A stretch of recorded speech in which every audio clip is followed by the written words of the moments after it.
हो बरोबर आहे, लोकांनी बडवावं त्यांना, मी असं म्हणतो. इलेक्शन घेत नसतील तर इलेक्शन मागा पुढे बघायचं नाही. आणि त्यांना बडवलं म्हणून असं कायदा मोडला असं नाहीये. त्यांच्यावरती कायदेशीर जबाबदारी आहे. इलेक्शन घेणं ही त्यांच्याकडे कायदेशीर जबाबदारी. इलेक्शन मध्ये जीत आणि पराजित हा ठरलेला आहे. कोणतरी जिंकेल आणि कोणतरी हारेल अशी परिस्थिती आहे. परंतु सिस्टम जी आहे, व्यवस्था जी आहे, या व्यवस्थेशी राजकीय पक्षाने इमानदार राहिलं पाहिजे ही किमान अपेक्षा आहे. त्याच्याच बरोबर इलेक्शन कमिशनने अधिक इमानदार राहिलं पाहिजे. याचं कारण की त्या इलेक्शन घडवून आणणं, निपक्षपाती घडवून आणणं ही त्यांची असणारी जबाबदारी आहे.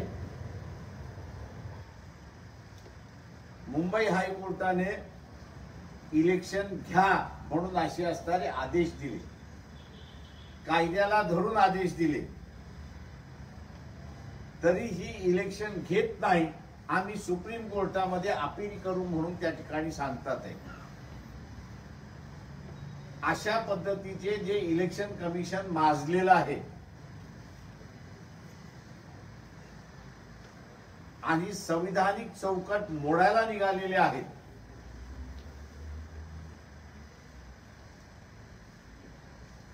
या इलेक्शन कमिशन जे आहे त्यांच्या पुढे दोनच मार्ग आहेत.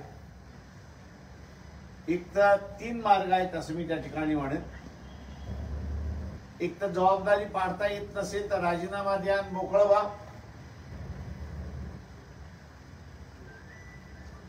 दुसरा, जी संविधानिक जबाबदारी आहे बाय इलेक्शन घेणं, ते बाय इलेक्शन ताबडतोब घ्या. या 2 गोष्टी झाल्या नाही तर जनतेला तिसरी गोष्ट या ठिकाणी करावी लागेल, आणि ती म्हणजे ज्या ज्या ठिकाणी इलेक्शन कमिशन जाणार आहे त्या त्या ठिकाणी जनतेने इलेक्शन कमिशनच्या विरोधात निदर्शन केले पाहिजे, निर्देश केले पाहिजेत, मोर्चे काढले पाहिजेत, निषेध केला पाहिजे. आणि तेही करून ऐकत नसतील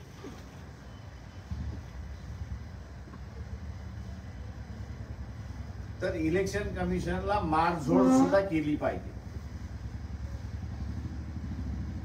इलेक्शन कमिशनला मारझोड करणं म्हणजे कायदा हातात घेण्यासारखं नाही.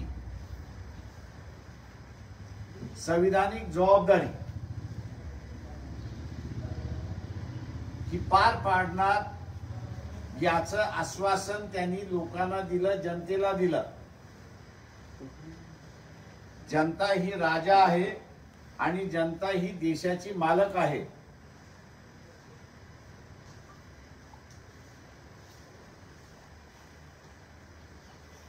नियमाप्रमाणे इलेक्शन कमिशनला त्याचा पूर्ण वेळ झाल्याशिवाय काढता येत नाही.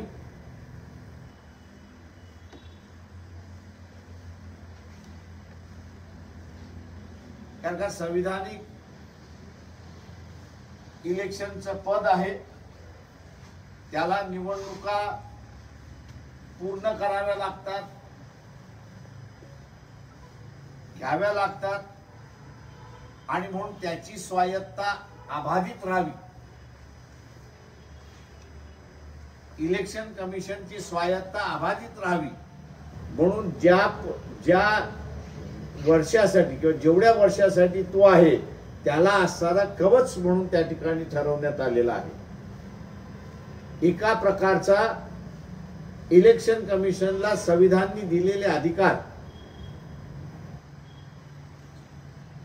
हिटलरला जे अधिकार मिळतात, डिक्टेटरला जे अधिकार मिळतात, तोच अधिकार त्यांना देण्यात आलेला आहे.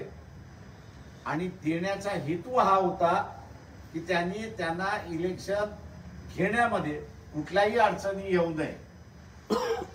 आल्या तर त्या उडून लावता येतात अशा प्रकारची तरतूद असताना इलेक्शन कमिशन जर असणारं बाय इलेक्शन जे आहेत त्या घेणार नसतील तर लोकांनी कायदा हातामध्ये घेतला तर कायदा मोडला असा होत नाही. जो कायदा अंमल करण्यासाठी ज्यांनी आश्वासन दिलं होतं तो करत नाही म्हणून जनतेला कायदा हातामध्ये त्या ठिकाणी घ्यावा लागतोय.